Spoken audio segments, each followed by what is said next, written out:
धनबाद में कुलियांचल बचाओ संघर्ष मोर्चा के अध्यक्ष हंसला बिन हक ने बीसीएसएल के सीएमडी पर तीखा हमला बोला। शनिवार को आयोजित प्रेस वार्ता में उन्होंने कहा कि उनके खिलाफ दायर 10 करोड़ रुपए के मानहानि मुकदमे के जवाब में अब मोर्चा रणधीर वर्मा चौक पर बीसीएसएल बचाओ धनबाद बचाओ संकल्प सभा आयोजित करेगा। इस दौरान शहरवासियों से भिक्षा के रूप में पुराने सिक्के और रुपए जुटाकर प्रतीकात्मक रूप से सीएमडी को देने की बात कही। प्रेस वार्ता में हंसला बिन हक ने कहा कि बीसीएसएल के सीएमडी मनोज अग्रवाल ने उनके खिलाफ 10 करोड़ रुपए के मानहानि का मुकदमा दायर किया है। उन्होंने कहा कि उनकी इतनी आर्थिक क्षमता नहीं कि वो 10,000 करोड़ रुपए भी दे सके, इसलिए अब वो धनबाद की जनता से पुराने सिक्के और रुपए भिक्षा के रूप में मांगेंगे और प्रतीकात्मक रूप से सीएमडी सौंपेंगे।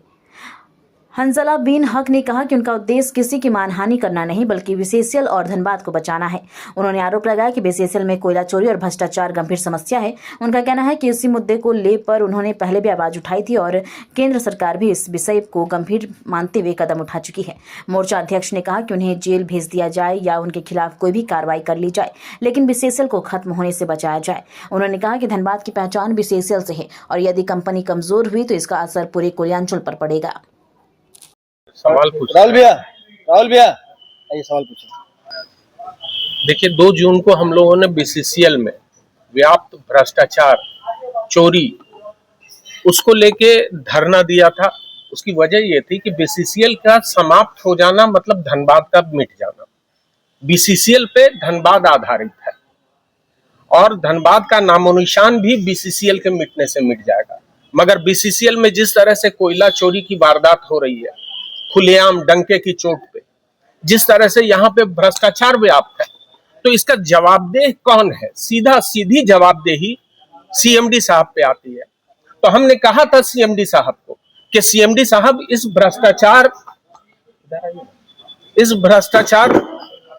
भ्रष्टाचार को आप रोकिए, इस चोरी को रोकिए।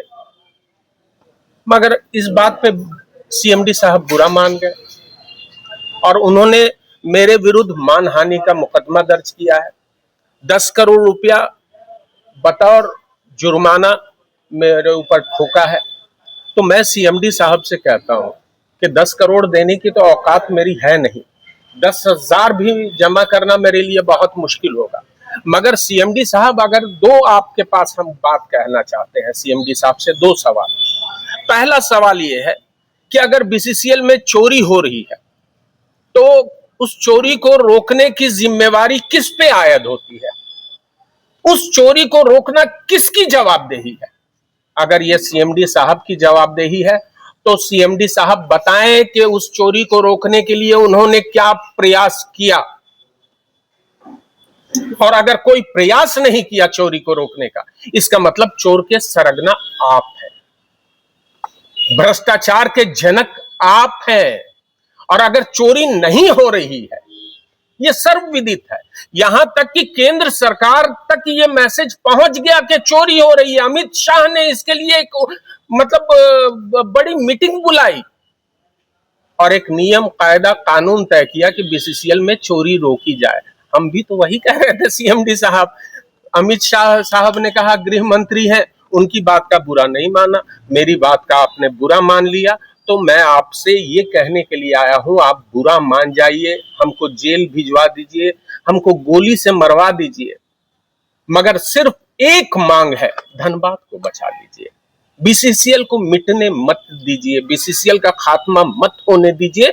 बीसीसीएल खत्म तो यह ऐतिहासिक शहर धनबाद, जहां पे महात्मा गांधी झरिया की जमीन पे आके ट्रेड यूनियन के कॉन्फ्रेंस का उद्घाटन करते हैं, वो जमीन खत्म हो जाएगी। सीएमडी साहब, आपको क्यों नहीं समझ में आता है कि धनबाद से हमारी पहचान है, धनबाद हमारी जान है और धनबाद के लिए अगर जरूरत पड़ी, एक हंजला नहीं 1000 हंजला अपनी जान कुर्बान करने के लिए तत्पर होगा। मगर सीएमडी साहब, बीसीसीएल को बचा दीजिए। नोटिस कब आया, उसमें क्या कुछ लिखा है संक्षेप में? संक्षेप पे नोटिस यही आया है कि आपने हमको भ्रष्टाचारी कहा, आपने कहा कि मेरे पास अकूत संपत्ति है, आपने हमको चोर कहा जिससे मेरी सम्मान को क्षति पहुंची है। और आपको हम ये इस नोटिस के जरिए अवगत कराते हैं कि 1 सप्ताह के भीतर या तो आप सार्वजनिक रूप से माफी मांगिए, उन सारे वीडियोस को डिलीट कीजिए और 10 करोड़ रुपया बतौर जुर्माना हर्जाना हमको पेड कीजिए। सीएमडी साहब से हम ये कहना चाहेंगे कि जुर्माना की राशि हम घूम घूम के धनबाद में बहुत जल्दी हम लोग रणधीर वर्मा चौक पे एक संकल्प सभा करेंगे, बीसीसीएल बचाओ धनबाद बचाओ संकल्प सभा। उस सभा के माध्यम से हम सारे पूरे धनबाद वासियों से अपील करेंगे कि आप लोग पुराना नोट हो जो सिक्का 4 आना का 8 आना का बंद हो गया, 1 रुपया का बंद हो गया, वो सिक्का भी चलेगा। हम लोग भिक्षाटन करेंगे सीएमडी साहब के लिए। सीएमडी साहब का पेट अगर पैसे से भरता है तो हम लोग उस पेट को भरने के लिए जो भी प्रयास होगा, भीख मांग के भी हम सीएमडी साहब के पास पैसा पहुंचाएंगे, मगर एक प्रार्थना के साथ कि सीएमडी साहब बीसीसीएल को बचा लीजिए।